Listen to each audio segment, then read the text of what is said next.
Bonjour mes bien-aimés, j'espère que vous allez bien. Moi, par la grâce de Dieu, je vais très bien en ce lundi 13 février. Demain, nous serons le 14 février et conformément à cette fête païenne, cette fête mondaine, ils s'appellent le 14 février la fête des amoureux. J'aimerais te demander si tu n'as pas quelqu'un dans ta vie, si tu n'as pas de mari, ce n'est pas la peine de t'emmerder. Demain, mardi 14 février, c'est un jour comme tous les autres. Le plus important pour toi, ce n'est pas de recevoir un cadeau, ni de te faire inviter. Le plus important pour toi, c'est d'être en vie demain. Tant de fois, les 14 février, j'ai été seule. Tant de fois. Et la plupart du temps, j'ai toujours été seule. Mais demain, je vais passer ma fête des amoureux avec mon Jésus. Pendant que des hommes et des femmes vont passer du temps ensemble, et ça sera un temps éphémère. Moi, demain, je vais dîner, je vais déjeuner, je vais souper, je vais passer la journée avec le meilleur des hommes qu'on puisse trouver sur cette terre, celui-là qui ne ment pas, celui-là qui réalise toutes ses promesses. Lorsqu'il te dit, il le fait. Demain, je passerai la journée dans les bras de Jésus. Je vais lui parler toute la journée. Je vais lui dire des choses. Je vais lui écrire une lettre d'amour. Une lettre d'amour. Tu es mon ami, le soleil qui me guide. Toi le grand éclair, mon bonheur infini. Tu es l'atmosphère qui me fait revivre. Sans toi j'essaye, mais ce n'est pas possible. Tu t'es investi, ô Jésus, pour me guérir. Tu as ôté la honte qui m'a fait tant souffrir. Quand j'avais tout perdu, toi seul pouvais agir. Mes pensées, mes envies t'ont fait tellement souffrir. Je viens pour me confesser. Tu es mon ami, le bon berger. Je t'avais méprisé, je t'avais rejeté, je t'avais insulté, mais tu continuais de m'aimer. Je ne voulais pas t'écouter, je m'étais endurci, je m'étais esquivé, mais tu m'as toujours protégé. Je voudrais marcher à tes pieds. Tu m'as toujours consolé. Dans le répertoire de tout ce que j'ai vécu, le rétroviseur ne peut penser mes blessures. Tout ce que j'ai aimé ne m'a pas rendue heureuse. Tout ce temps passé loin de Dieu m'a trompée. Grâce à Dieu, je suis sauvée, sauvée, sauvée. C'est ma chanson d'amour pour Jésus. Il y a de cela 2 semaines, nous étions en studio et j'ai chanté cette chanson pour mon amoureux. J'ai chanté cette chanson pour mon amoureux du 14 février et de tous les jours de l'année. J'aurais voulu m'enfermer quelque part demain et prier toute la journée. J'aurais voulu m'enfermer quelque part demain, loin des enfants, loin de tout le monde.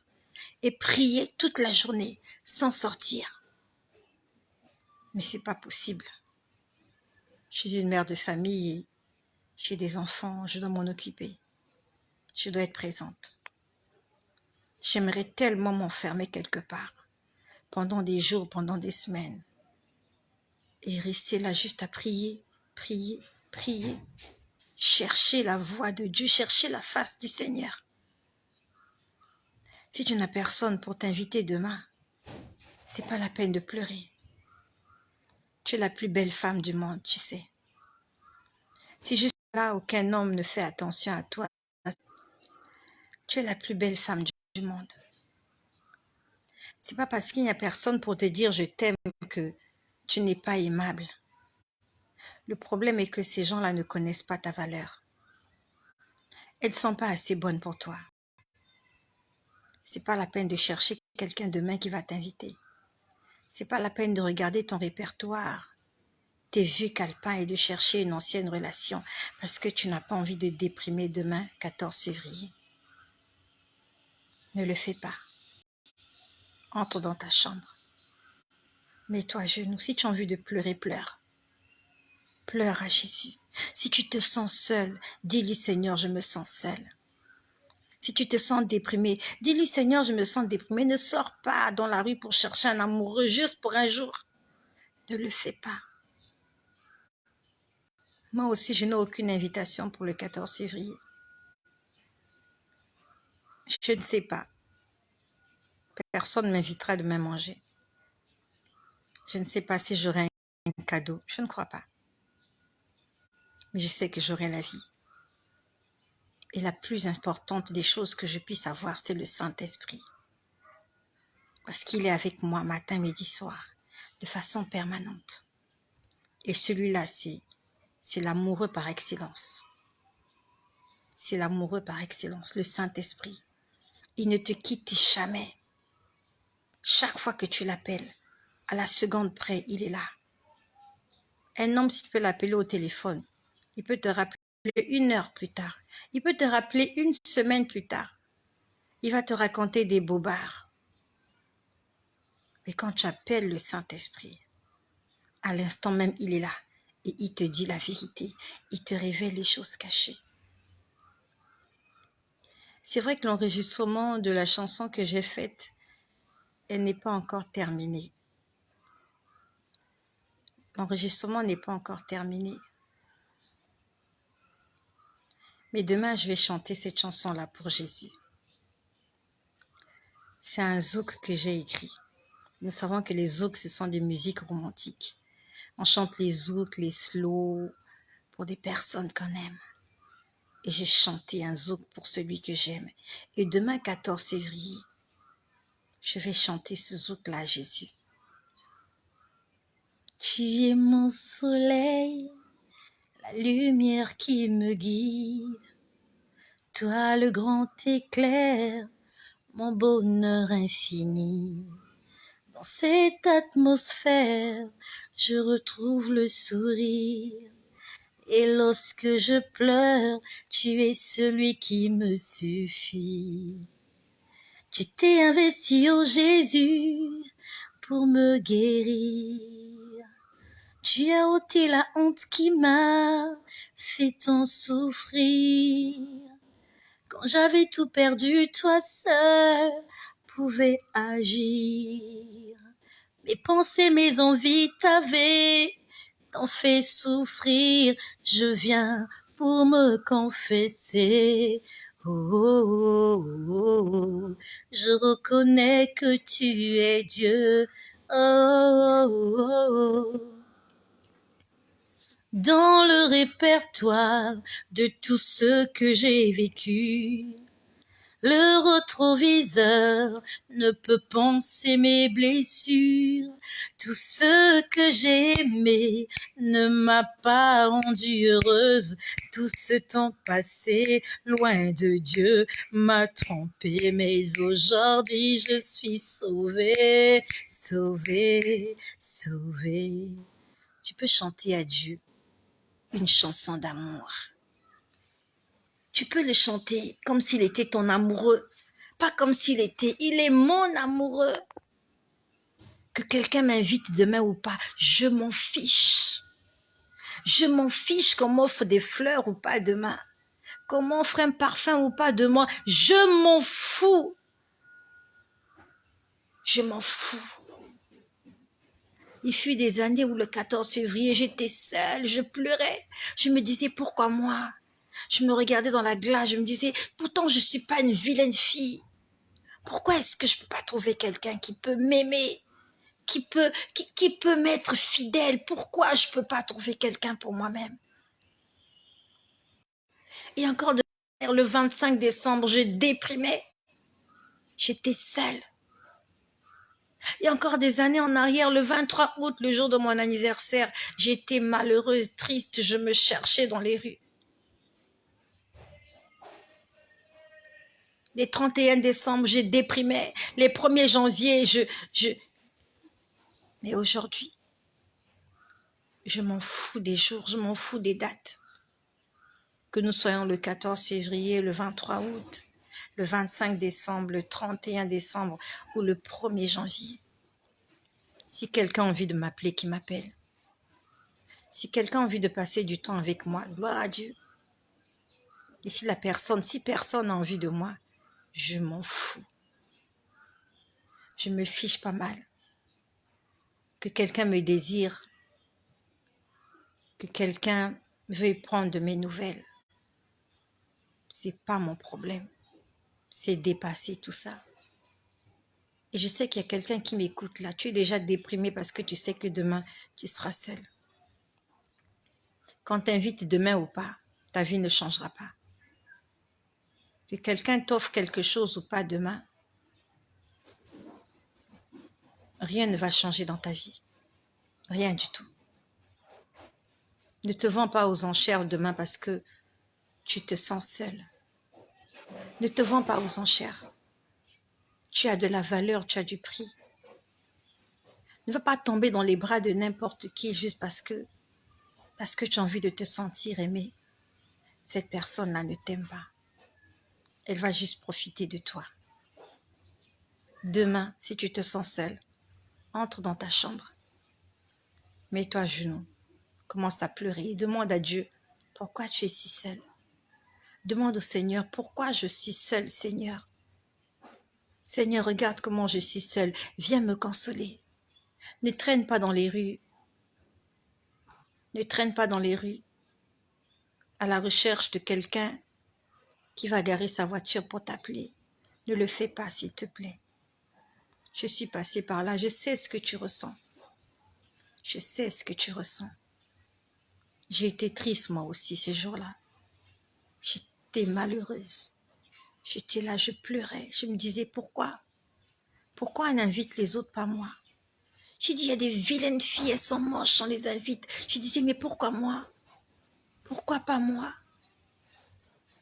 Le Seigneur était en train de me dire que toutes ces choses-là ne pouvaient pas me rendre heureuse.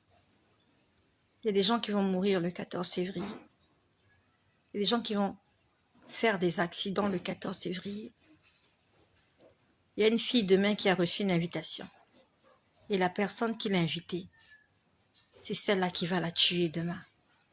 Il y a des filles qui seront égorgées demain après avoir passé un dîner à la chandelle au bord de la plage.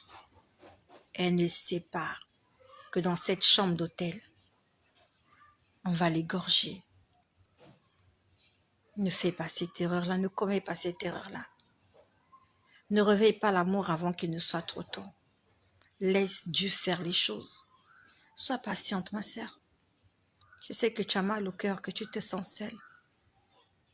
Demain, reste à la maison. Je ne sais pas si tu travailles. Si tu as un travail, sors, va travailler. Et si tu tiens vraiment à aller dans un restaurant, tu peux aller manger seul, tu sais. Tu n'es pas obligé d'être avec quelqu'un. Mais je te conseillerais de ne pas aller manger. Achète-toi une pizza avec un coca. Rentre à la maison. Mange ta pizza, bois ton coca. Toute seule, c'est pas grave. Tu es la plus belle des femmes. parce que tu sais supporter la solitude. C'est ça être une femme. Nous avons du cœur. Nous savons supporter les situations difficiles. Ne pleure pas demain. 1 de moins, 10 de gagné. 1 de perdu, 100 de retrouvé. Peut-être que la personne sur qui tu t'appuies, là, peut-être l'année prochaine, elle va décéder. Le Seigneur veut peut-être t'épargner de ce drame qui va arriver. Peut-être que le Seigneur veut t'épargner. Raison pour laquelle cet homme-là ne te désire pas, parce que Dieu sait que l'année prochaine, il va mourir. Et si tu es toujours avec lui, tu vas souffrir. Cette femme-là, elle va mourir. Peut-être qu'elle va te donner bientôt une maladie vénérienne. Elle va te donner une maladie sexuellement transmissible. Et le Seigneur est en train de faire tout pour l'écarter de ton chemin. Et pendant que tu es en train de déprimer parce que tu es seule, alors que Dieu est en train de te faire du bien, Dieu est en train d'écarter cette personne-là. Peut-être qu'elle sera à l'origine de ton malheur demain. Ne regrette pas. Surtout si tu n'as rien fait de mauvais. Ne regrette rien. S'il a décidé de rompre avec toi, laisse-le partir. Si elle a décidé de partir, laisse-la partir. Tu mérites mieux que ça. Tu mérites quelqu'un qui peut te donner de la valeur, qui peut te respecter et qui peut prendre la décision de vivre avec toi tel que tu es, avec tes qualités, avec tes défauts. C'est ça l'amour. Accepter l'autre avec ses qualités et ses défauts. Parce que tu as fait une petite bêtise, voilà, il pète un câble et s'en va. C'est pas la bonne personne. La bonne personne, c'est celle qui sait aimer même tes défauts. À l'intérieur de tes défauts, il sait voir des qualités. Il se dit, ok, elle a des défauts, moi je vais l'aider à corriger. Moi aussi j'en ai, ensemble nous allons faire route ensemble. Mais celui-là qui te crache au visage parce que tu ne lui donnes pas tout ce qu'il veut. Tu n'es pas parfait. Tu n'es pas parfaite. Lui-même qui te demande tout ça, est-ce qu'il est parfait? Est-ce qu'il est parfait? Ne pleure pas. Tu es belle, tu es beau et tu es toujours en vie. Il y a des femmes mariées qui sont décédées. Elle était mariée, elle vivait dans un foyer avec un homme et des enfants. On l'avait épousée, mais elle est décédée. Toi, tu es célibataire, mais tu es en vie. Tu es en forme en ce 13 février. Tu es plus heureuse que la femme mariée qui est décédée aujourd'hui. Toi, tu es seule, mais tu es en vie. Tu as encore de l'avenir. Ne gâche pas cet avenir à cause de cette personne-là qui te trompe. Demain, je vais passer la journée avec Jésus. J'aurais voulu que ce soit férié pour que je n'ai rien à faire et que je m'enferme dans la chambre toute la journée. J'aurais voulu que ce soit férié. J'allais passer toute la journée dans la chambre. J'allais prier, j'allais chanter, j'allais lire ma Bible, j'allais passer du temps avec mon amoureux. Jésus, c'est l'amour de ma vie, c'est l'amour de ma vie. Jésus, c'est le chemin, Jésus, la vérité, Jésus, celui qui est la vie, en lui tout est liberté. Ce sont des chansons qu'on chantait quand on était jeunes. La Guadeloupe, écoutez-moi, monde entier, écoutez-moi. Moi monté Martinique, Martinique, écoutez-moi. Moi parti à Paris, oh que Paris, écoutez-moi. Moi descendu en Afrique, écoutez-moi. Moi parti en Arabie, que l'Arabie, écoutez-moi. Jésus, c'est l'amour de ma vie, c'est l'amour de ma vie. Na na na na. Jésus-Christ, c'est l'amour de ma vie. Gloire à Jésus-Christ. Gloire à Jésus. Je crois que c'était hier ou avant-hier. Oui, le jour où j'ai parlé de l'église presbytérienne, les jours où j'ai parlé de l'église presbytérienne, alors je ne sais pas si c'est le même soir ou le lendemain, j'ai entendu église méthodiste. Honnêtement, je ne sais pas. C'est quoi une église méthodiste? Aidez-moi. Moi, je ne connais pas tout. Honnêtement, je n'ai pas eu le temps d'aller fouiller le dictionnaire pour savoir ce que c'est qu'une église méthodiste. Mais s'il y a quelqu'un qui peut nous dire c'est quoi une église méthodiste? Idrissa, Idrissa, Idrissa, Idrissa, Idrissa. C'est qui Idrissa? Je ne sais pas si c'est Drissa ou Idrissa. Est-ce qu'il y a quelqu'un qui s'appelle Drissa? Idriss, Idriss, Idrissa, Driss. C'est qui Idriss? Idriss, Drissa, quelque chose comme ça. Le Seigneur veut parler à Driss. C'est qui ça? Bref. Église méthodiste. C'est quoi église méthodiste? J'ai entendu église méthodiste. Ce qui est sûr, c'est que j'ai appris lorsque Dieu me fait entendre le nom de quelque chose ou de quelqu'un, c'est qu'il veut que je prie pour cette personne-là. Peut-être que cette personne-là est en danger. L'église presbytérienne est en danger. Attention à l'église presbytérienne. S'il y a des mauvaises doctrines qui se sont infiltrées dans l'église presbytérienne, que l'église presbytérienne fasse le ménage. Et j'ai entendu église méthodiste. C'est quoi l'église méthodiste? Pourquoi ça s'appelle méthodiste? Il y a quelle méthode là? Ils ont quelle méthode? Ils font quoi? Attention.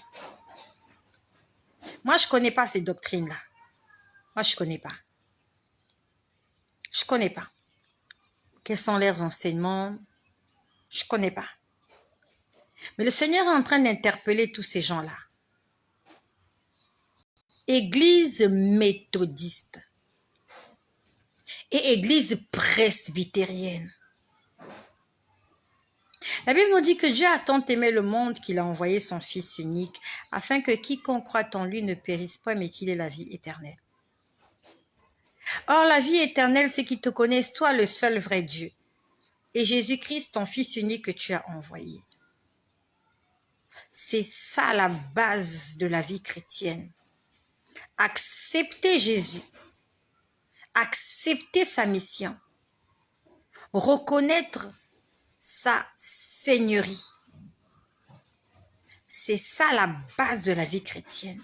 Tout ce qu'on y ajoute vient du diable. Jésus est l'envoyé de Dieu par excellence. Jésus n'est pas le messager. Jésus est le Fils de Dieu. Jésus est Dieu. Quand on dit Fils, c'est l'apparence que Dieu a pris pour venir sur terre. Jésus est Dieu de façon miniature. Et s'il y a un autre enseignement en dehors de celui-là, qui refuse que Jésus est Dieu miniature,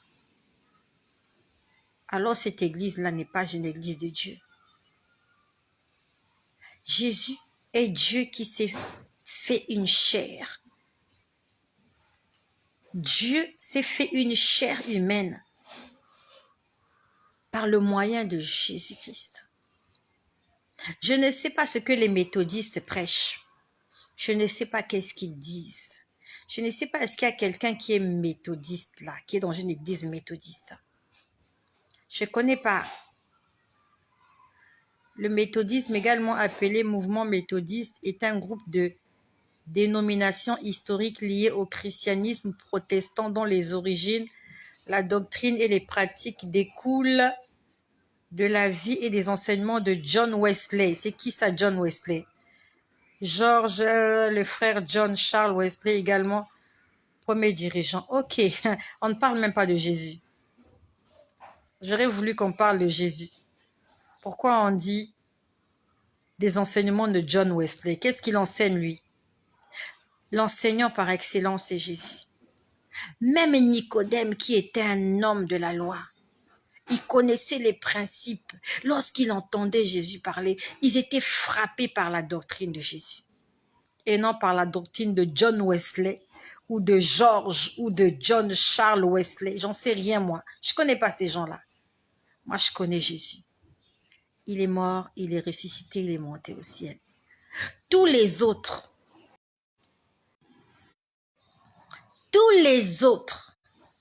qu'ils ont enseigné Jésus ou pas, qu'ils ont cru en Jésus ou pas, ils sont morts, ils sont enterrés, leurs ossements sont dans leur tombe. Jésus, son corps n'a jamais pourri. Quand son corps commençait à pourrir, Dieu l'a ressuscité. Mais tous les autres hommes, depuis Adam jusqu'à ce jour, sauf Enoch qui a été enlevé et Élie qui avait été enlevé. En dehors de ces deux-là,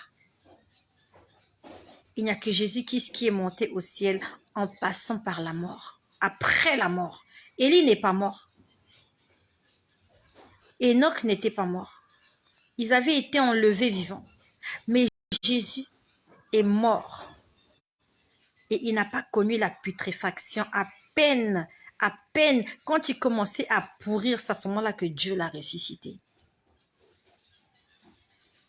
Alors, si vous me dites que les églises méthodistes sont issues des enseignements d'un homme, pourquoi on ne parle pas de Jésus? Notre enseignement doit être tiré de la doctrine de Jésus. Parce que Jésus est le chemin. Et nous devons marcher sur ce chemin-là. Et si tu ne marches pas sur ce chemin-là, tu n'es pas sur le chemin de la vie éternelle. Tu es sur le chemin de la perdition. Donc, je ne sais pas, est-ce qu'il y a quelqu'un qui est dans une église méthodiste? Mon ami, va lire la Bible. Et si les enseignements qu'on vous donne, si la doctrine de votre église n'est pas en accord avec ce que la Bible dit, sors de cet endroit. Dieu t'a déjà prévenu. C'est peut-être la première fois que je prononce le mot méthodiste. Le Seigneur est en train d'interpeller quelqu'un. En dehors de cela, un après-midi, je me suis rappelé de cela tout à l'heure. Un après-midi, j'étais assise dans mon canapé. Non, un midi. C'était avant midi. Bon, je ne sais plus, mais je sais qu'il faisait jour. J'ai souvent pas l'habitude de rester au salon dans la journée. Généralement, je suis toujours dans la chambre. Mais je crois que c'était un peu avant midi.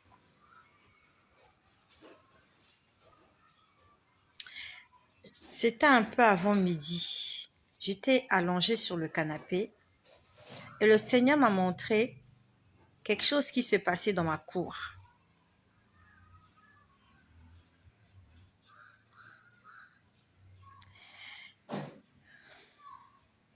Alors, j'ai beaucoup de commentaires sur les églises méthodistes. Si le Seigneur nous a parlé de l'église méthodiste, ça veut dire qu'on doit faire attention. Peut-être qu'ils ont certaines doctrines qui sont vraies et d'autres qui sont fausses. Ça, c'est sûr. Moi, je ne sais pas qu'est-ce qui se dit là-bas.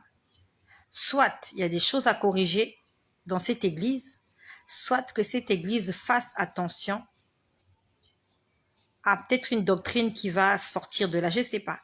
Mais ce qui est sûr, c'est que le Seigneur a envie d'avertir ces gens-là, les méthodistes. Il a sûrement envie de les avertir de quelque chose.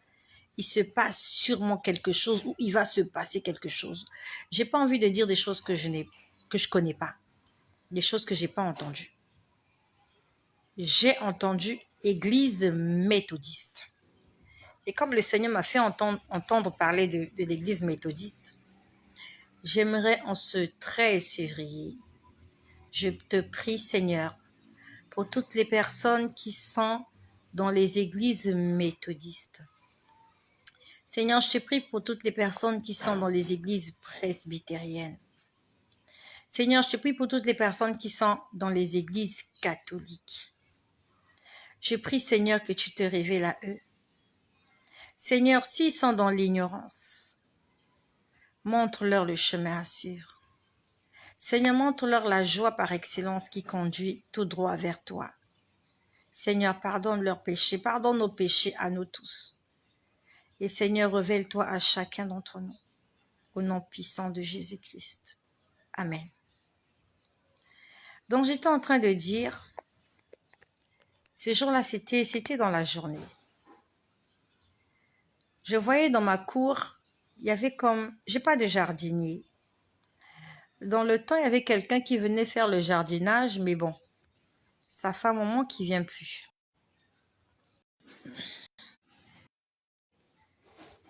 J'ai vu quelqu'un dans mon jardin en train de faire du jardinage. Et quand je parle de ces choses, je parle des choses spirituelles. J'aimerais te dire qu'il y a des choses qui se passent autour de toi que tu ne vois pas forcément. Donc ce jour-là, j'étais allongée sur le canapé, mais dans mon jardin, il y avait un homme. Il ressemblait à un jardinier. Il était en train d'arranger les fleurs. Dans ma cour, j'ai des fleurs, j'ai des plantes, j'ai même de grands arbres. Il était en train de faire du jardinage. Je me suis même posé la question, mais il vient d'où cet homme? Pourtant, je n'ai embauché aucun jardinier. Il vient d'où cet homme-là? Et je vois cet homme-là en train de faire des choses dans les fleurs. J'avais l'impression qu'il était en train de faire du jardinage. Et je le vois se relever. Il s'est relevé avec des clés. C'était des clés de voiture. Et ça ressemblait aux clés de ma voiture. Et c'est comme s'il avait trouvé les clés de ma voiture. Alors que ma voiture n'a pas de problème. Je n'ai pas de problème avec la voiture. Mais il a trouvé les clés de ma voiture dans le garage. Alors que les clés physiques de ma voiture étaient, si ce n'est pas dans mon sac, ça devait être dans mon sac ou bien sur la porte. Mais lui, il a trouvé les doubles des clés de ma voiture dans le jardin. Donc c'est comme si j'avais égaré des clés où il y a quelqu'un, soit je les ai égarées, soit il y a quelqu'un qui est parti les cacher dans le jardin.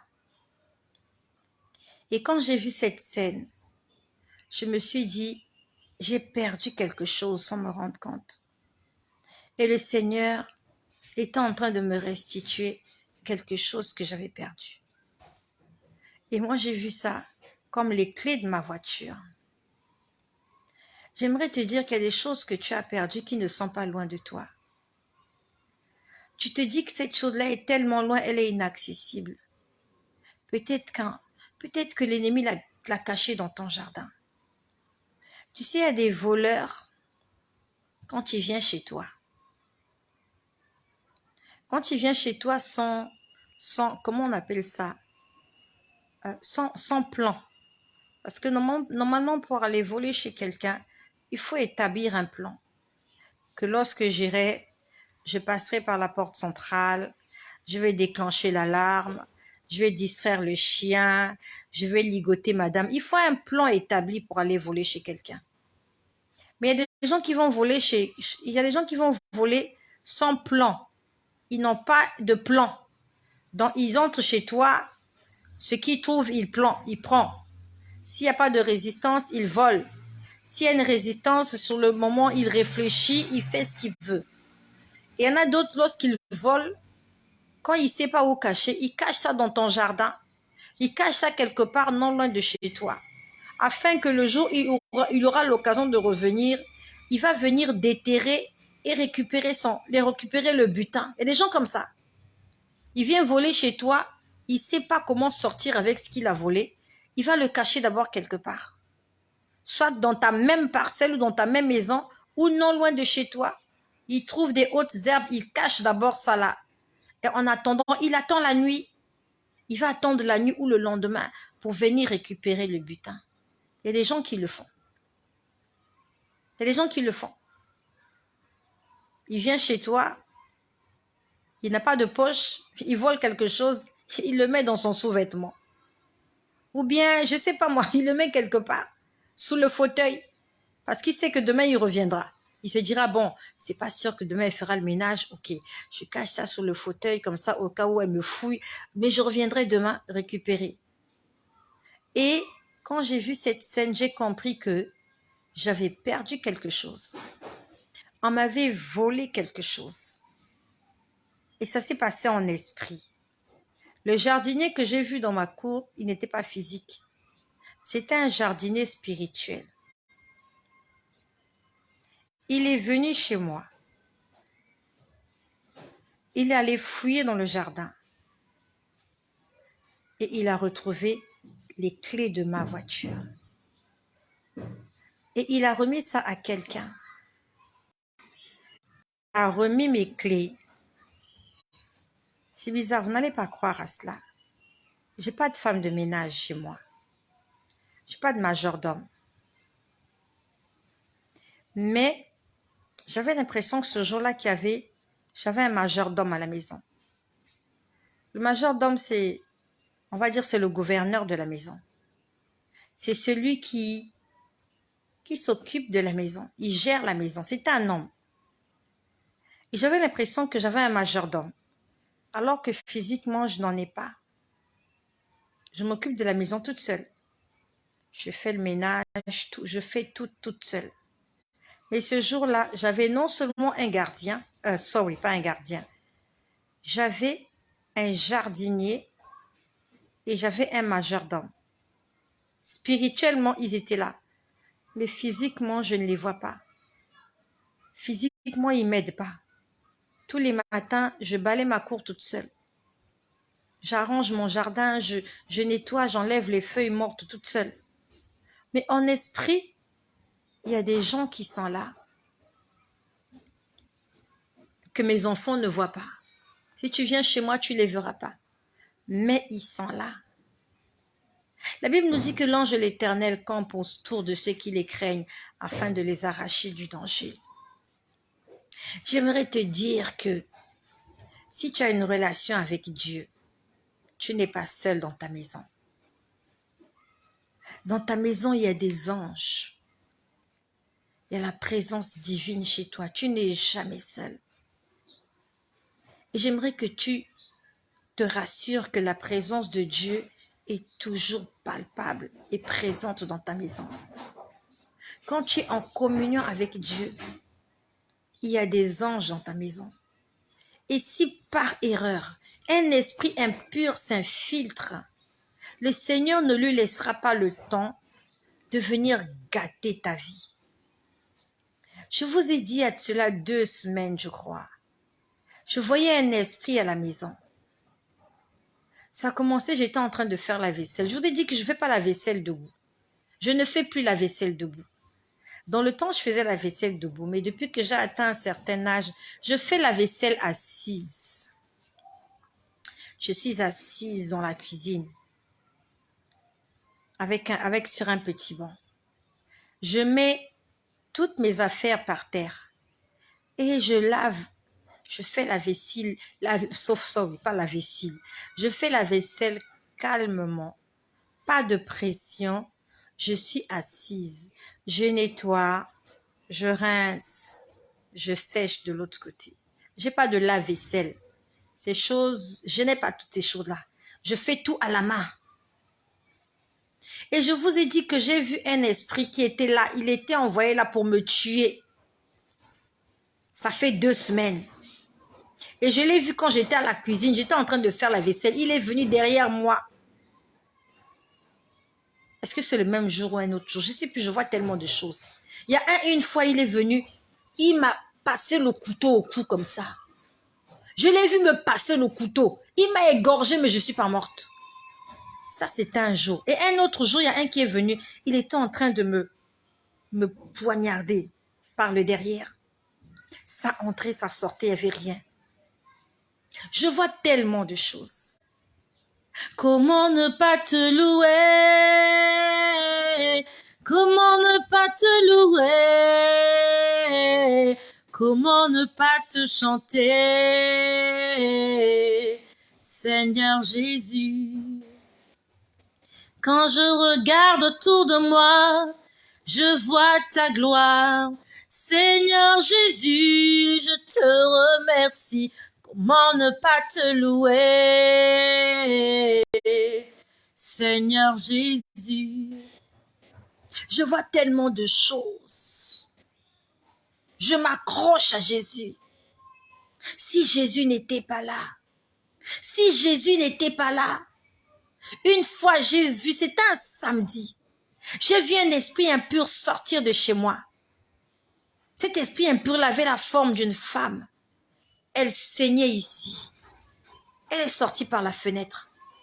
Chez moi, parce que non, là je suis pas en bas. J'allais vous montrer les grilles. Si j'étais au salon, j'allais vous montrer à quoi ressemblent mes fenêtres et mes portes. En dehors des portes que j'ai, elles ont été renforcées par des grilles protectrices. Et j'ai vu cet esprit-là passer à travers les grilles. Ces grilles-là, vous ne pouvez pas passer là. À la limite, vous pouvez faire passer votre main. Mais la tête peut pas, même la tête d'un bébé ne peut pas passer par cette grille-là. Et j'ai vu c'était un samedi. J'ai vu un esprit féminin en train de sortir par la grille. Et elle était en train de parler. Qu'est-ce qu'elle disait? J'ai oublié ce qu'elle était en train de dire. J'ai oublié. Mais pendant qu'elle sortait de la maison, elle disait quelque chose et elle saignait. C'est comme si on l'avait tabassée. Elle saignait. Quelque part, elle avait du sang. Et elle est sortie par les grilles de la fenêtre avec du sang ici. L'ange de l'Éternel campe autour de ceux qui le craignent. C'est quoi craindre Dieu? C'est lui obéir. Lorsque tu obéis à Dieu, Dieu te met dans une bulle protectrice. Il te protège. Il veille sur toi parce que tu as de la valeur. Tu as de la valeur, pourquoi? Parce que tu lui as donné de la valeur. Le fait que tu aimes Dieu, que tu respectes Dieu, Dieu, il braque ses yeux sur toi. Craindre Dieu, c'est le respecter. Savoir qu'il est Dieu et qu'il mérite respect et obéissance. Quand tu respectes Dieu, quand tu lui obéis, quand tu lui es soumis, son ange, et Dieu n'a qu'un seul ange. Dieu n'a pas plusieurs anges. Dieu a des anges qui sont à son service, mais Dieu n'a qu'un seul ange. L'ange gardien de Dieu, c'est Jésus. Jésus est là pour veiller à ce que la parole de Dieu s'accomplisse. Donc, il est le gardien de la parole de Dieu. Donc, il veille à ce que la parole s'accomplisse. L'ange de l'Éternel, on n'a pas dit les anges de l'Éternel, on a dit l'ange de l'Éternel veille sur ceux qui le craignent.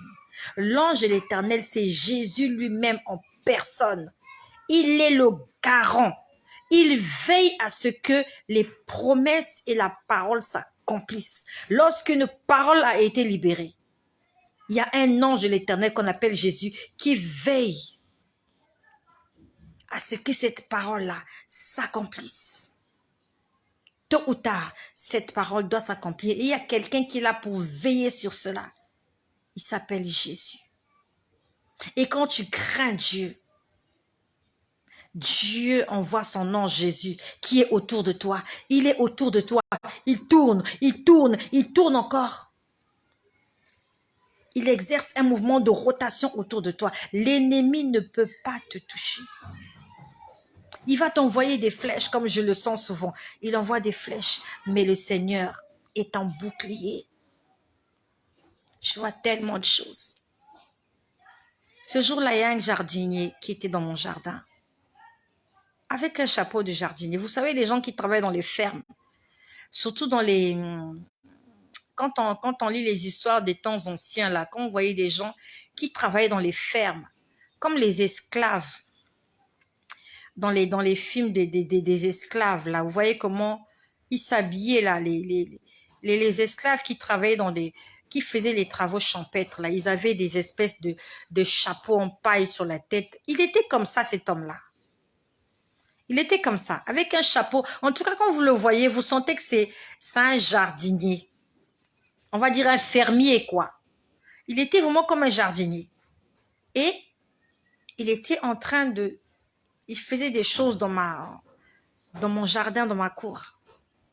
Et il s'est levé, il avait les clés de ma voiture entre mes mains. Ça ressemblait exactement aux clés de ma voiture. Et je vois quelqu'un qui sort derrière. Parce qu'à la cuisine, j'ai une porte à la cuisine derrière. Voilà, j'ai une porte extérieure à la cuisine. Et je vois quelqu'un qui sort de la cuisine et qui vient vers le jardinier. Et le jardinier lui remet le jardinier lui remet les clés. Le jardinier lui remet les clés. Ça s'est passé en plein jour, mon ami. Ça s'est passé en plein jour. Ma prière pour toi est que Dieu t'ouvre les yeux, afin que tu vois la grandeur, que tu vois la puissance de Dieu, que tu vois combien de fois Dieu travaille dans ta vie. Si tu ne le vois pas, tu ne le comprendras pas, tu ne le croiras pas et tu ne le connaîtras pas. Que Dieu t'ouvre les yeux spirituels. Que les écailles de mes yeux tombent pour que je vois. Que les écailles de tes yeux tombent pour que tu vois ce que Dieu fait pour toi. Le jardinier a remis les clés au majordome de la maison. Je n'ai pas de majordome, mais il y avait un majordome à la maison ce jour-là. Donc, c'est comme s'il y a quelqu'un qui est là, qui coordonne tout ce qui se passe chez moi. En temps normal, physiquement, je m'épuise à faire le ménage tous les jours.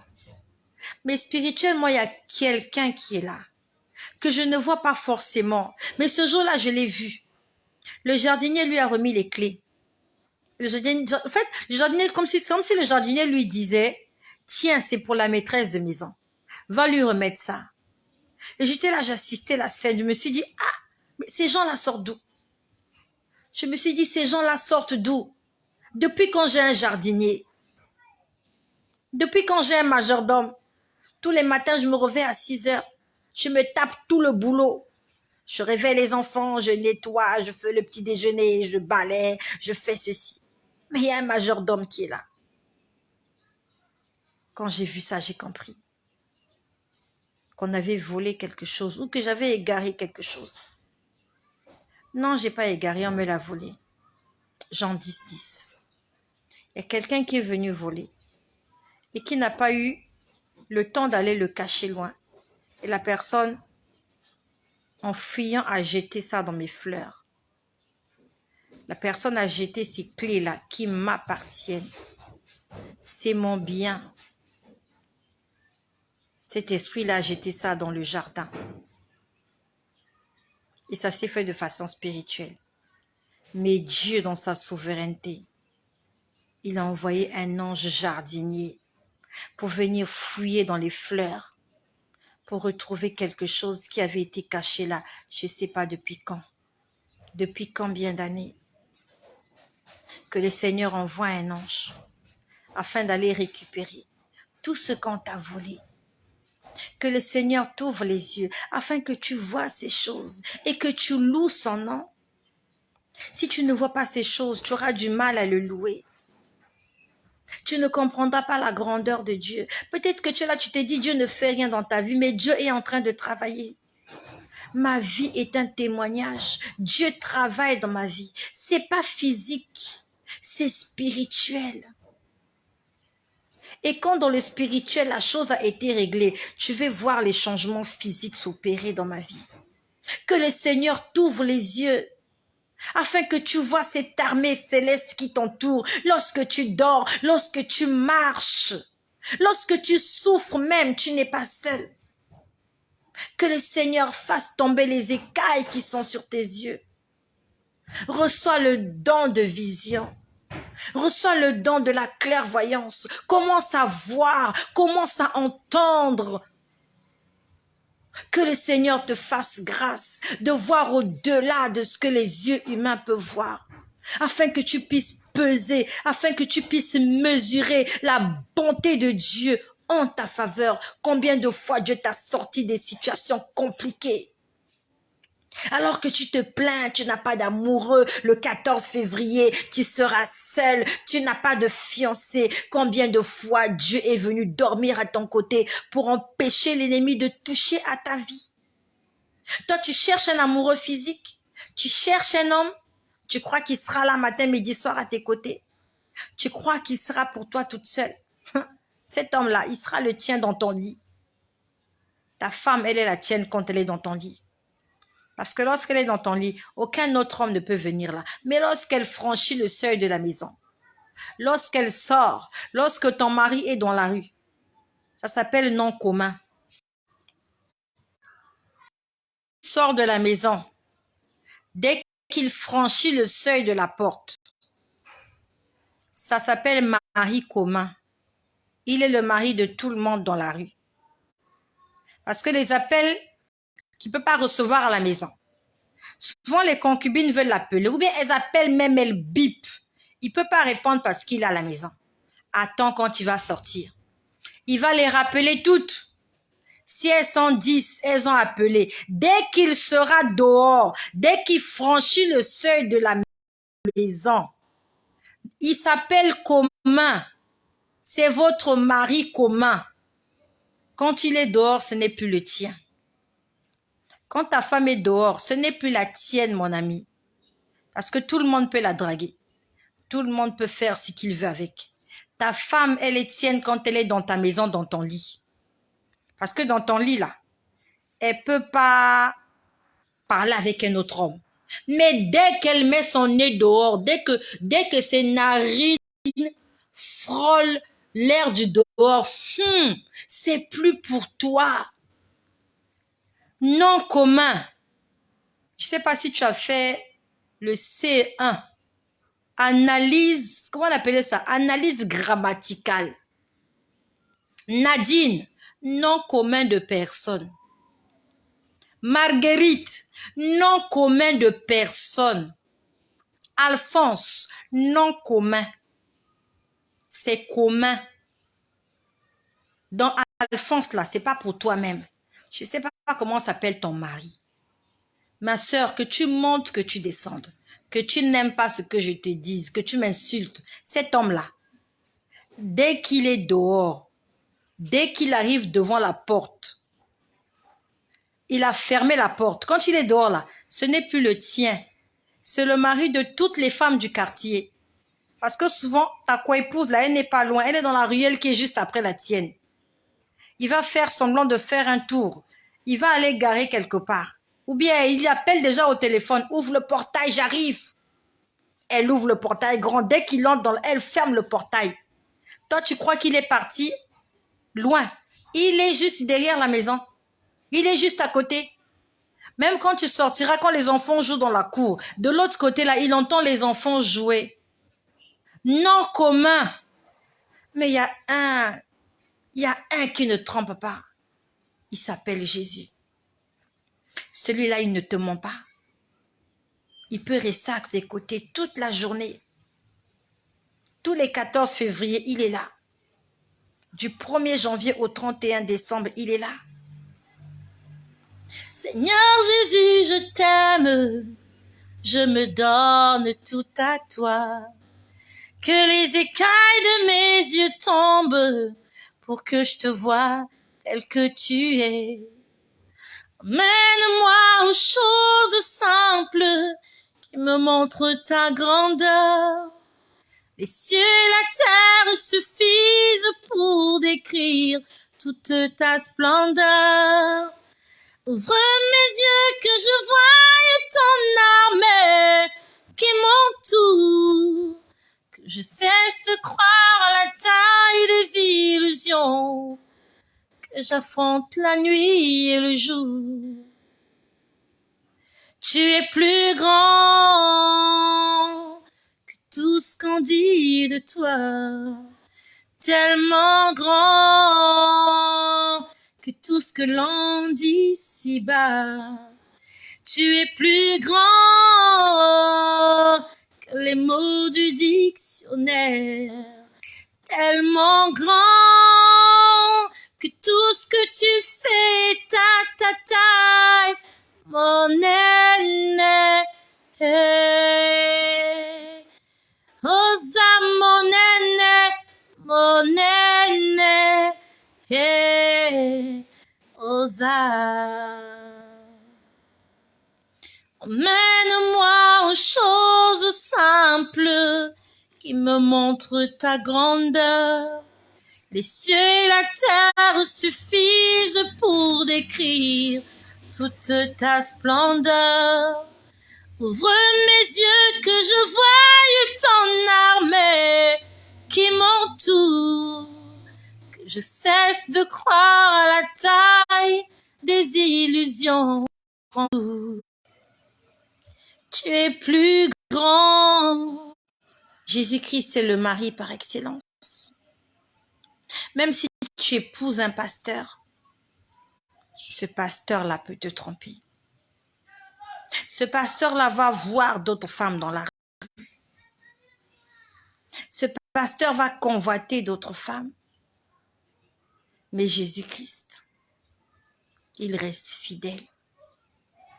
Et c'est lui que j'ai décidé de suivre, d'écouter.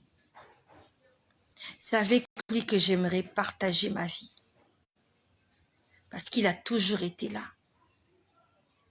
Il n'est pas le mari de tout le monde. Jésus-Christ est mon époux. Il est mon mari. Il est le père de mes enfants. Il a toujours été là. À chaque accouchement, à chaque maternité, quand j'entrais dans la salle, alors que tout le monde s'arrêtait au rez-de-chaussée, tout le monde s'arrêtait dans la salle de consultation. Jésus-Christ, il était à mon chevet. Il est entré avec moi dans la salle d'opération, dans la salle d'accouchement. Et même quand j'allais me faire des IVG, Jésus-Christ avait toujours été là à côté de moi, afin d'empêcher l'ange de la mort de récupérer mon âme. Comment ne pas te louer? Comment ne pas te louer? Comment ne pas te chanter? Seigneur Jésus,